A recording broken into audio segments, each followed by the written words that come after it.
tubahaye ikaze ku miyoboro murera amakuru n'ibindi bintu byinshi bicukumbuye mutari muzi. Uyu munsi twabazaniye ikintu kidasanzwe musobanukirwe. Hari uburyo busha bwo kwiba cyangwa se uburiganya minota 30 gusa ishobora gusenya ubuzima bwawe. Si uburiganya busanzwe bwo kuri telefone burarenze cyane. Ntibakeneye amafaranga yawe cyangwa ijambo ry'ibanga cyangwa ikizere cyawe. Ico bakeneye gusa n'ubugwaneza bwawe.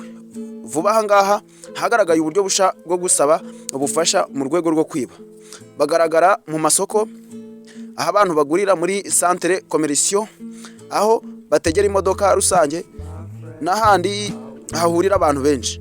Aba bantu baba basa neza, akenshi ari abantu bakuze cyangwa ari abantu bari mu kigero kigereranyije hagati, bashobora no kuba ari abasaza. Bashobora kukubwira ko batazi gukoresha telefone, ko bashaka kureba amafaranga y'isabukuru cyangwa ubufasha, cyangwa bakakubwira ko bayobye kuri page, bakagusaba kubafasha kuri telefone yabo. Iyo ufashe telefone yabo, akenshi iba yamaze gufungura video call cyangwa recording yaho ukora screen recording cyangwa uburyo bwo kumenya isura face recognition.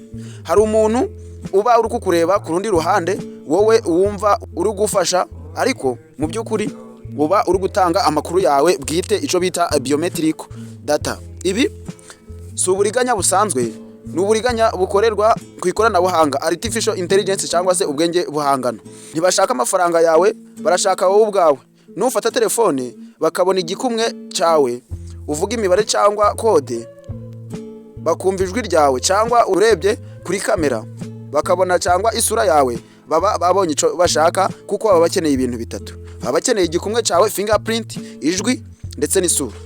AI cyangwa se artificial intelligence, ubwenge buhangano, bushobora gukora copy yawe ya digital imeze neza cyane. Igikurikiraho giteye ubwoba. Bashobora gukoresha iyo copy yawe, bafata inguzanyo ku izina ryawe, bakaka amafaranga cyangwa bagakora ibindi bikorwa bya banki byifashisha isura n'ijwi. Minota 30 gusa ushobora kwisanga ufite imyenda myinshi cyane. Iyo ubimenye, si uko amafaranga yawe yibwe, ahubwo uba warinjiriye mu myenda ikomeye cyane bifashishije bya bintu bitatu nakubwiye. Ugomba kwibuka, ntuzigere ufasha umuntu utazi kuri telefone ye. Ntukayifate, ntukandeho, ntukarebe kuri screen, kandi ntugasome ikintu na kimwe uvuga mu gihe uri kumwe n'abantu bakwegereye kandi mutaziranye. Niba uhamagawe kuri video call ugahamagarwa n'umuntu utazi, hita uyikata cyangwa se ukora icyo bita hang up, uyikupe. Ntukegere kamera ngo urebemo cyangwa kuvuga akanya gato. Aya makuru niba nawe yagufasha, yasangize bagenzi bawe, inshuti n'abavandimwe, kugira ngo turusheho gusobanuka no kubaka igihugu cyacu mu buryo buboneye. Ngewe banyitaga Apitaka Fajo Prazementero, nabashimiye kuba mwanteza amatwi.